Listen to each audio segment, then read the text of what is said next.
માતાથી આપણું અસ્તિત્વ છે, પણ માતા 9 મહિના સુધી ગર્ભમાં રાખે અને પિતા મરે ત્યાં સુધી હૃદયની અંદર રાખીને એનો ભાર ઉપાડે છે, એટલે પિતા મહાન છે. પુત્ર કદાચ ગમે તેવો મોટો થાય અને એ ન કમાય તો પણ એનું ભરણ પોષણ પિતા વૃદ્ધાવસ્થાની અંદર પણ કરે. માતા 9 મહિના સુધી ગર્ભની અંદર પાલન કરે અને પિતા પોતાના અંતિમ શ્વાસ સુધી એનું પાલન કરે. આ પિતા છે. ખાલી માતાથી નથી ચાલતું. પિતા તો બહુ જરૂરી પાત્ર જીવનની અંદર છે. પિતા એકમાત્ર એવું પાત્ર છે કે જેની સામે દ્રષ્ટિ કરી અને બાળક એનું આખું જીવન હિંમત રાખીને જીવી શકે. કારણ મારા પિતા મારી સાથે છે એટલે મારે કોઈથી ડરવાની જરૂર નથી. અને જગતમાં પિતા એકમાત્ર એવો પુરુષ છે, એકમાત્ર એવો મિત્ર અને વ્યક્તિ છે આપણા જીવનનો કે જે ખાલી આપણા ખંભા ઉપર હાથ મૂકીને કહે ને, બેટા હું બેઠો છું, ચિંતા નહીં કર. પછી આગળ પાછળ કાંઈ જોવાનું આવતું. ખાલી એક જ આશ્વાસનની આવશ્યકતા છે. એમણે કહી દીધું ને, હું બેઠો છું ને, તારે ક્યાં ચિંતા કરવાની જરૂર છે. અને પિતા તો ખોવાઈ જાય. પિતાની ગણના થોડી છે કે સમાજની અંદર ગણના નથી. એ તો અવગણેલો પાત્ર છે. કારણ કેમ કે નાનપણથી જ સૌથી પહેલી સાયકલ શીખવાડવાનું હોય ને તો પિતા પાછળથી હેન્ડલ પકડીને રાખે અને બાળક કે, પપ્પા પકડજો, હું પકડજો, પડી જઈશ, પડી જઈશ, પડી જઈશ. પણ જેવું પિતાને થાય કે નહીં, હવે આ હેન્ડલ આવી ગયું, બેલેન્સ થઈ ગયું, ધીરે ધીરે ધીરે હા પકડ્યું છે, પકડ્યું છે, પકડ્યું છે કરીને પિતા હાથ છોડી દે. અને ક્યારે બાળક પોતે પોતાની જાતે જીવન જીવતો શીખી જાય, પિતા ખોવાઈ જાય છે અને બાળક સજ્જન થઈને પોતાના પગે ઊભો થઈ જાય. પકડનારાની ગણના ક્યાં છે? નથી થતી. એટલે પિતાના ભાવને જોઈ કે આવા પિતા રુદન કરે છે, ત્યારે પિતાને રડતા જોવે ને તો આખો પરિવાર ભાંગી જાય. સુંદરી તુછા તારો સે, તારો ને તુછા હજારો સે, सबसे प्यारा बोल है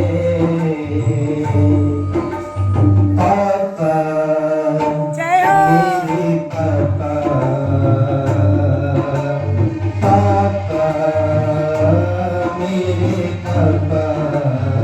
પિતા માટે એક જ એટલી વાત છે. મારે તમને બધાને વિષયમાં ભાવુક નથી કરવા, પણ સત્ય છે કે પિતાનો ઋણ એટલો બધો વધારે છે આપણા ઉપર કે ક્યારેક અવસર મળે અને જો ભગવાન સામે આવીને પૂછે ને કે તને મારી પ્રાપ્તિ જોઈએ છે કે પિતાની સેવા, તો એને કહી દેજો કે મને તો ભગવાનનો ભ બોલતાય નતું આવડતું. અરે ભગવાન, તમે મને તમારી પ્રાપ્તિ શું કરાવશો? હું જ્યારે મંદિરમાં આવતો ને દર્શન કરવા, ત્યારે મારા પિતા એના ખભા પર બેસાડીને મને તમારા દર્શન કરાવ્યા છે. ત્યારે મને ખબર નથી કે ભગવાન જ મને ખભા પર બેસાડી રહ્યા છે પોતાના દર્શન કરાવવા માટે. હું તમારી પ્રાપ્તિ શું કરવાનો હતો? મને તો જ્યારે મારા પિતાએ હાથ પકડીને કીધું ને કે બેટા આમ ચાલવાનું, એ સમય ભગવત પ્રાપ્તિ થઈ ગઈ.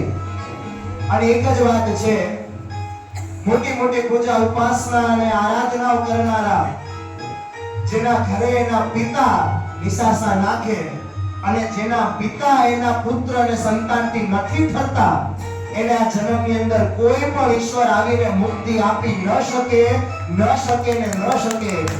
એ ભગવાન કહી દે કે તારી સામે હું આવ્યો તો પિતાના રૂપે, અને જો તું એ શરીરમાં આખું જીવન નિસ્વાર્થ ભાવે તારું મેં પાલન પોષણ કર્યું ને તું મને ન ઓળખી શક્યો, તો હવે આ સ્વરૂપે તું મને કયા મુખેથી ઓળખી શકવાનો છે?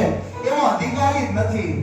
અરે જેને જીવતા શંકર જેવા પોતાના પિતાને નથી સાચવ્યા, એને મંદિરની અંદર જઈને દૂધના લોટા ચડાવવાની કોઈ જરૂર નથી. આ માત્ર નાટક છે, દંભ છે, પૂજા નથી. જેને જીવતા માતા પિતાની સેવા ન થઈ શકે, એને ભજનના દંભ કરવાની કોઈ જરૂર નથી. અને જે પોતાના માતા પિતાની સેવા કરી શકે, એને કોઈ મંદિરે જવાની જરૂર પણ નથી.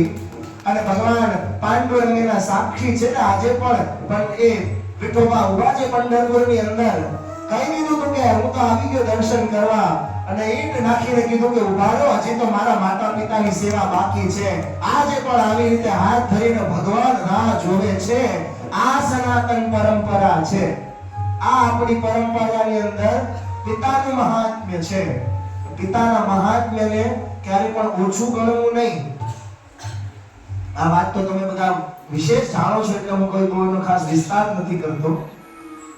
બધા ખૂબ ભાવુક થયા છે એટલે આ વિષયને અહીં અટકાવીને આપણે કથાના મૂળ ભાવમાં પ્રવેશ કરીએ. એ નંદીને પણ